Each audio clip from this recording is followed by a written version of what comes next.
Dios les bendiga, mis hermanos. Me alegro de verles a cada uno de ustedes. Y esta tarde quiero tomar la palabra de Dios en el libro de los Hechos. Y leeremos en el capítulo 7 de los Hechos, en el verso 47 hasta el 49.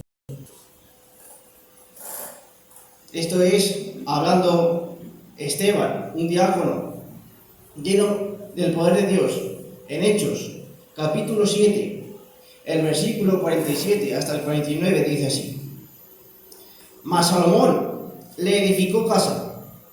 Si bien él no habita en templos hechos de mano, como dice el profeta, el cielo es mi trono y la tierra el estrado de mis pies.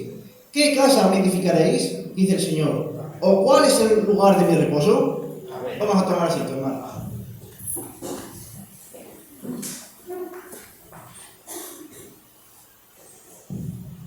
Bien, mis hermanos, el texto que hemos tomado de los Hechos, aquí está hablando un joven valiente llamado Esteban. Este muchacho, este diácono, era poderoso en la palabra de Dios, lleno del Espíritu Santo de la palabra. Y él estaba allí hablando junto con los fariseos y sacerdotes de ese tiempo, discutiendo sobre la palabra de Dios, sobre Jesús de Nazaret. Y en esa predicación, en estas palabras que él habló, nos habla aquí de tiempos futuros, de lo que pasó, diciendo que Salomón le edificó una casa al Señor. Y mis hermanos, qué maravilloso es saber que Dios siempre quiso morar en medio de su pueblo. Dios, mis hermanos, mandó a Moisés que le hiciera un tabernáculo, como el Señor le mostró a Moisés en el desierto. Y él hizo ese tabernáculo y lo estuvo teniendo todo el tiempo que estuvo en Israel, hasta que llegó David, es decir, Salomón. Ese tabernáculo estuvo en Israel y Dios moró en Israel todo ese tiempo. Y allí iban y sacrificaban holocaustos, ofrendas, para expiar el pecado y la culpa del pueblo. Pero David, mis hermanos, en su corazón, él vio que él vivía en una casa de cedro, una casa bonita, una casa que seguramente nadie en Israel tenía una casa como la que tenía el rey David. Y este varón, que tenía el corazón conforme a Jehová, tuvo en su corazón el deseo. El Señor no le dijo nada. Él, de su corazón, sacó el deseo de hacer una casa para el Señor, una casa en la que él habitase. Y el Señor, mis hermanos, le agradó estas palabras, le agradó ese deseo en su corazón. Porque usted, mis hermanos, tiene que tener en su corazón el deseo de agradar a Dios. Tiene que tener en su corazón el deseo y tener constantes ganas de hacer todo lo que le agrada al Señor. Si yo amo a alguien, no espero a que ese alguien me diga algo para quizás hacerle un regalo o para decirle algo. Simplemente lo hago porque lo hago. Y David amaba a Dios con todo su corazón y quería que Dios, esa casa que habitaba Dios en ese pueblo, fuera la mejor que había en Israel. Y el Señor le agradó esto. Pero esta casa no era construida David, sino su hijo Salomón. Y Salomón nos dice, es decir, Esteban, que Salomón le edificó una casa, pero que el Altísimo no habita en templos hechos de mano, como dice el profeta. Porque casa, mis hermanos, edificará un hombre, siendo que el estrado de sus pies es la tierra y el trono es el cielo. No hay casa que lo pueda contener, mis hermanos. No hay lugar donde él pueda estar, porque él, mis hermanos, es más grande que el cielo y la tierra. Y Salomón hizo esta casa porque así tuvo ese deseo también en su corazón. Y el Señor prometió, diciendo que esta casa, sus ojos y su corazón, estarían en esa casa que hizo Salomón para siempre. Y toda aquella que clamara mirando hacia ese lugar, Dios escucharía desde los cielos. Sin importar el lugar donde estuviera, si la gente miraba hacia ese lugar, Dios iba a responder a la oración de esa persona. Y esa fue la casa en la que Dios habitó durante mucho tiempo. Pero esa casa, mis hermanos, que hizo Salomón, fue destruida por causa del pecado. Después hicieron otro segundo templo, otra segunda casa donde el Señor morase. Pero de nuevo fue destruida a causa del pecado de Israel. Por lo tanto, esta casa, mis hermanos, Dios no puede habitar en un templo hecho de manos. Dios habita en un templo distinto. Y el Señor pregunta entonces, si Él no puede habitar en ese templo que hizo Israel, si Él no puede habitar en un tabernáculo hecho en el desierto como mandó Moisés, pregunta, ¿cuál es el lugar de mi reposo? Y dice el Señor Jesucristo, debatiendo con los fariseos, destruid este templo y en 3 días lo levantaré de nuevo. Él, mis hermanos, el Dios grande, sublime y poderoso, que ni el cielo ni la tierra lo pueden contener, Él mismo se hizo carne y habitó en un templo que Él mismo se creó. Y vino al mundo, mis hermanos, y aquel verbo, mis hermanos, aquella palabra se hizo carne, aquel espíritu, mis hermanos, que habló por los profetas, que habló por todos los siervos de Dios en las escrituras, vino y se hizo carne, y nuestras manos de la palabra de Dios lo palparon, lo vieron y caminó sobre esta tierra. Y el Señor Jesucristo, mis hermanos, vino y habitó en ese tabernáculo, en ese cuerpo que Él se creó. Y Él era todo Dios, y era todo hombre, porque padecía, sufría, lloraba, enfermaba, pero era Dios sobre todas las cosas. Y caminó sobre su creación. Y los hijos de los hombres, mis hermanos, no lo reconocieron. Pero dice la palabra de Dios que aquellos que lo reconocieron, aquellos que creen en Él, fueron hechos hijos de Dios. Y este Señor, mis hermanos, el Señor Jesucristo dice en su palabra, que si el grano de trigo no cae en tierra, queda solo. Pero si el grano de trigo cae en tierra y muere, lleva mucho fruto. Ahora, mis hermanos, el Señor vino con el propósito de hacer un pueblo celoso de buenas obras. Vino, mis hermanos, ese grano de trigo, que era el Señor Jesucristo, que era el templo de Dios viviente, vino para hacer una casa en la cual Él pueda habitar. Porque, como hemos dicho, Él quiere morar en su pueblo. Él quiso morar con Israel. Él quiso morar por toda la eternidad ya. Pero por causa del pecado, mis hermanos, Él no pudo meter en su lugar. Y Él escogió, mis hermanos, un pueblo sencillo, humilde. Un pueblo, mis hermanos, celoso de buenas obras. Un pueblo, mis hermanos, que iba a ser del mismo material que estaba hecho nuestro Señor Jesucristo. Y ese grano de trigo, mis hermanos, tuvo que morir, tuvo que ser enterrado en tierra para que diera el fruto y así producir más granos de trigo igual que Él. Y este fue el Señor Jesucristo que murió en la cruz de Calvario para perdón de nuestros pecados, para que todo aquel que en Él crea se acerque a Él y no se pierda más, sino que tenga vida eterna. Nosotros que estamos muertos en delitos y pecados, no teniendo salvación, no teniendo lugar, mis hermanos, donde encontrar un refugio, vino Él, que nos amó desde antes de la fundación del mundo. Si que usted y yo conociéramos a Dios, Él ya nos amó antes de que usted lo supiera. Pero Él necesitaba, mis hermanos, morar en un pueblo. Él tiene que compartir su gloria con alguien. Porque Él, mis hermanos, si Dios es Dios sobre todas las cosas, y Dios sin mí sigue siendo Dios, Dios sin usted sigue siendo Dios, pero Él quiere compartir su gloria con los demás. Él quiere compartir, mis hermanos, lo que Él tiene, su poder, su amor, su paciencia. Él lo quiere compartir con todos nosotros.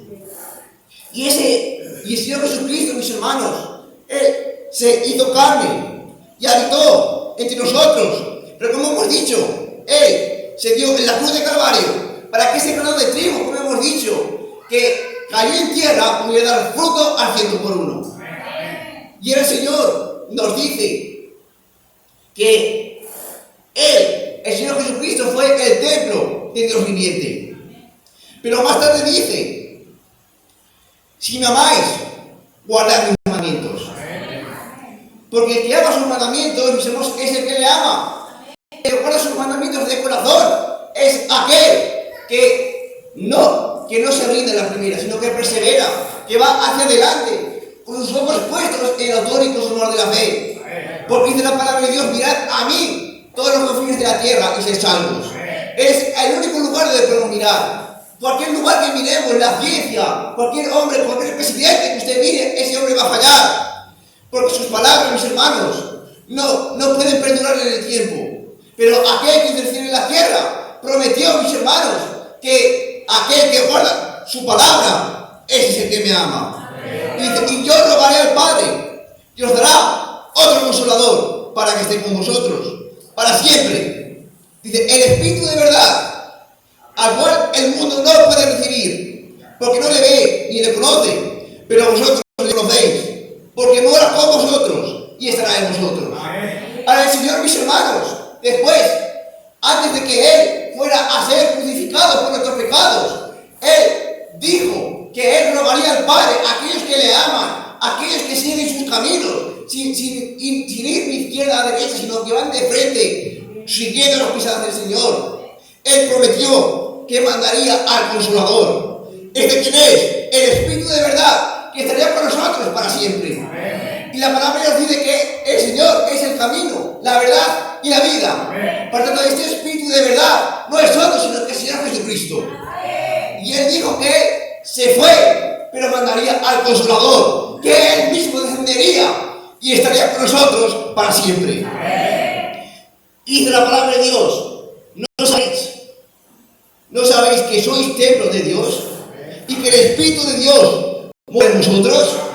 Ahora, mis hermanos, este templo, el templo de Dios viviente, vino al mundo, pero Él se fue y ahora Él mismo ha descendido para hacer un templo aquí en la tierra. Y ese templo, mis hermanos, no es un templo hecho con manos humanas, es usted y yo.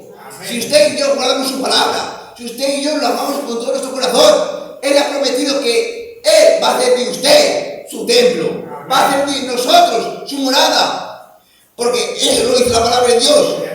El mundo no lo puede ver, el mundo no lo conoce, dice la palabra de Dios, porque necesita la fe de la palabra de Dios, necesita fe para seguir al Señor, no por sabiduría, no por ciencia, mis hermanos, no porque yo veo, si yo veo una sanidad, yo creeré. No se trata de eso, se trata de amar al Señor con todo su corazón, con toda su mente, con todo su alma y con todas sus fuerzas. Y el Señor promete que Él mismo descendería sobre cada uno de nosotros para hacer de nosotros mismos su morada. Y ahora, mis hermanos, ¿qué quiere decir esto? Que el Señor nuevamente quiere habitar en medio de nosotros. Y aún más, no en medio, sino en dentro de nosotros, para santificarnos, para purificarnos, para hacernos un cuerpo perfecto delante de Él. Dice la palabra de Dios, porque, mis hermanos, un casamiento es algo que el Señor vio bueno a los ojos de Dios, vio bueno, porque dijo, no es bueno que el hombre esté solo, y le dio una mujer, y esta mujer, mis hermanos, Eva, salió del costado de Adán, de esa costilla que el Señor sacó. Y Adán, cuando conoció a su mujer, dijo, tú serás llamada varona, porque de varón fuiste tomada. Ella tomó el nombre del varón, no puso otro nombre. El primer nombre que tuvo la mujer fue varona. Y nos dice la palabra de Dios, las casadas estén sujetas a sus propios maridos, como al Señor, porque el marido es cabeza de la mujer, así como Cristo es cabeza de la iglesia, la cual es su cuerpo y Él es su Salvador. Ahora, mis hermanos, la iglesia es el templo de Dios viviente. Es usted, somos nosotros, es el cuerpo completo que está repartido por todo el mundo, pero Él habita en un solo cuerpo. El Señor no habita en un lugar donde simplemente se le adore, sino que le obedezca sus mandamientos. Hay muchas iglesias por el mundo, muchos mandamientos de personas, gente que se ha levantado queriendo dirigir un pueblo, pero tan solo hay uno que puede dirigir el cuerpo del Señor, y ese es el Espíritu Santo, el cual viene a morar sobre aquellos que le aman, sobre aquellos que cumplen sus mandatos. Y nos manda la palabra de Dios que la iglesia, que es la mujer, así en lo natural, esté sujeta al marido, así como la iglesia está sujeta al Señor. Y dice, mis hermanos, que Cristo es la cabeza y la iglesia, el templo donde Él habita, es su cuerpo. Ahora, mis hermanos, usted, si yo, por ejemplo, cojo esta botella de agua, yo primeramente, mi mente piensa que la va a coger. Primeramente necesito pensarlo. Y después, mi cuerpo actúa sobre el pensamiento que yo tengo. Si usted, mis hermanos, no tiene mente, el cuerpo de nada sirve. Es simplemente una funda que no vale para nada.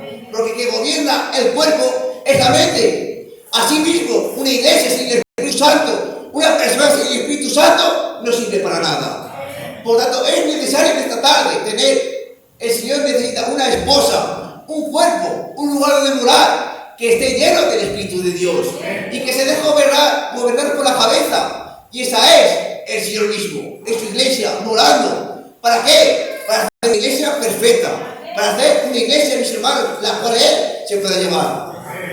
Porque Él dijo, me voy, pero volveré a buscarme a mí mismo. Por tanto, el Señor tiene que ver en su vida que usted se deja gobernar por la cabeza, que usted es, mis hermanos, así como una mujer, dice la palabra de Dios, está sujeta al marido, usted está sujeta al Señor. Una sola carne, dice la palabra de Dios. Porque hueso de mis huesos y carne de mi carne es la mujer. Y esta se le llama varona. En el momento que usted es parte del cuerpo del Señor, usted deja de ser usted mismo, como dice Pablo. Ya no vivo yo, sino que Cristo vive en mí. Por tanto, usted ya no es usted mismo, usted pertenece a ese cuerpo glorioso, a esa iglesia perfecta delante del Señor, la cual no tiene ni mancha, ni arruga, ni defecto, porque está cubierta por la sangre de Cristo. Está santificada, mis hermanos, por la palabra. Está llena del poder de Dios. Y esta iglesia, mis hermanos, que tiene dentro al Espíritu Santo, que tiene Dios morando en ella, tiene poder, tiene autoridad, porque dice la palabra de Dios, estas señales seguirán a aquellos que creen en mi nombre. Usted puede decir a esa higuera, sécate, como dijo el Señor, y se secará, porque usted tiene la palabra de Dios, es Cristo morando en su corazón. Por lo tanto, Dios, mis hermanos, aún sigue teniendo ese mismo deseo de morar en nuestras vidas, de morar en nuestro corazón, porque si no es el mismo y no cambia. Por lo tanto, si usted quiera ser parte de su cuerpo, es tiempo ahora de rendirse a los pies del Señor. Es tiempo de cumplir su palabra y dejar que Él gobierne nuestras vidas, gobierne nuestros corazones. Porque, como hemos dicho, el Señor no vive en una denominación, Él no vive en un lugar con mandatos de hombre. Él vive en una iglesia humilde y sencilla, una iglesia que se deja gobernar, una iglesia, mis hermanos, que ama sus mandamientos, que cumple su palabra. Por tanto, mis hermanos, dice la palabra de Dios que el mundo no lo verá más, pero nosotros lo veremos. Y estará con nosotros todos los días hasta el fin del mundo. No nos dejará, no nos abandonará, sino que estará con nosotros para siempre. Esta es la mayor promesa que usted tiene que tener en su corazón. Que usted y yo nunca estamos solos ante los problemas, ante las circunstancias de la vida, ante los problemas que se pueden presentar. Usted y yo no estamos solos. Tenemos aquel que venció a todos los gigantes, a todas las murallas, aquel que estuvo con Abraham, aquel que estuvo con Josué, con Moisés, abriendo el mar rojo. Está con usted, porque Él es el mismo, no cambia, mis hermanos. Por lo tanto, mis hermanos, esta es la palabra que Dios ha puesto en mi corazón. Dios, mis hermanos, quiere morar en nuestras vidas, en nuestros corazones, porque Él lo amó, y como lo amó, quiere morar dentro de su vida. Que Dios bendiga.